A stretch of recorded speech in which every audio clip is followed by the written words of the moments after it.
Protocolo de transfusão maciça. O protocolo se inicia na fase de pré-atendimento com a chegada do paciente na sala vermelha, onde a equipe cirúrgica o atenderá de acordo com o ATLS. É determinado, então, se esse paciente é uma vítima grave ou com potencial de gravidade. Em caso de ausência de gravidade, o paciente é excluído do protocolo. Caso contrário, é essencial que na sala vermelha ocorra caso haja tempo hábil. Punção de 2 acessos venosos periféricos calibrosos, preferencialmente Gelcos 14 ou 16, a administração de ácido tranexâmico, na dose de 1 grama em 10 minutos, principalmente se confirmado que o trauma ocorreu há menos de 3 horas. Coleta da amostra sanguínea para ser levada ao banco de sangue e coleta dos exames laboratoriais eritrograma, plaquetas, coagulograma completo, gasometria arterial completa, sódio, potássio e magnésio. Com estes resultados disponíveis o quanto antes, há uma visão de como o paciente se apresentou ao serviço e qual possivelmente pode ser seu estado basal. Assim como o banco de sangue tem mais tempo para fazer a tipagem e os testes de compatibilidade com a amostra, presumindo a chance de transfusão.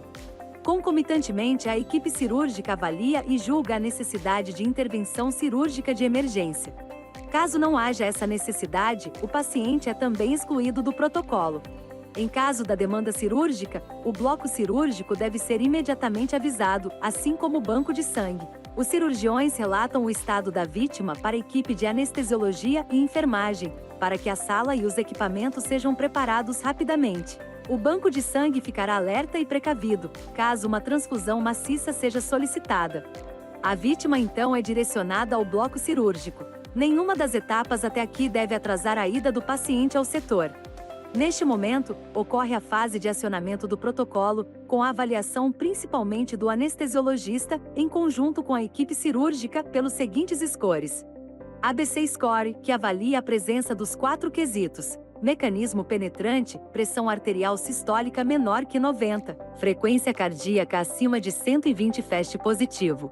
Shock Index, que se conceitua pela divisão da frequência cardíaca pela pressão arterial sistólica, classificando o choque em 4 estágios, sem choque se a divisão der menor que 0,6, choque leve se estiver entre 0,6 e menor do que 1, choque moderado a partir de 1 e menor que 1,4, choque grave quando maior ou igual a 1,4.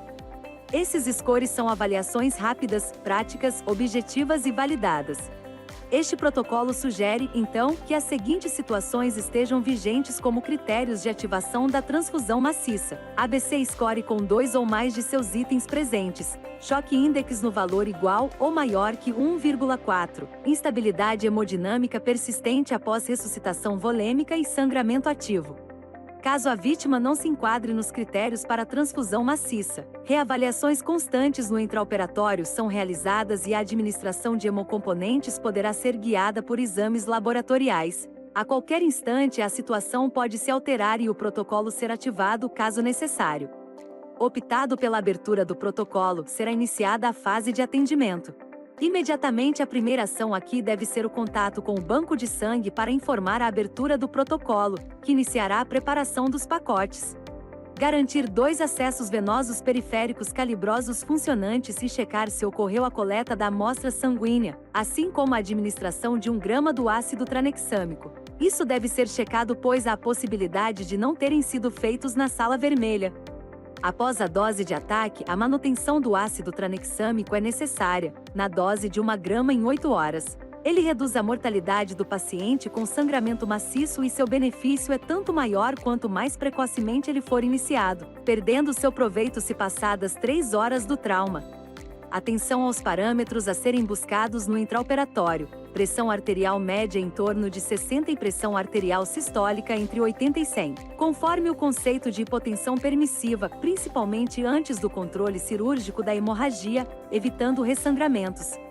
Controle adequado da temperatura, mantendo acima de 35 graus, pois a hipotermia agrava a coagulopatia, diminui o metabolismo do citrato, inibe a atividade enzimática e a função plaquetária, aumentando a morbimortalidade, a perda sanguínea e a necessidade de transfusão. Alvo de hemoglobina entre 7 e 9, mantendo a oxigenação adequada dos tecidos, hematócrito acima de 24, coagulograma fisiológico, contagem plaquetária acima de 50.000 ou acima de 100.000 nos casos de sangramento do sistema nervoso central, pH sanguíneo entre 7,35 e 7,45, sempre evitando ao máximo a acidose, pois ela reduz diretamente as vias de coagulação, excesso de base menor do que 3, lactato abaixo de 2, monitorar níveis de cálcio, magnésio e potássio, que se alteram devido a transfusões e a lesões teciduais e são extremamente deletérios quando fora da faixa fisiológica, manter glicemia entre 140 e 180.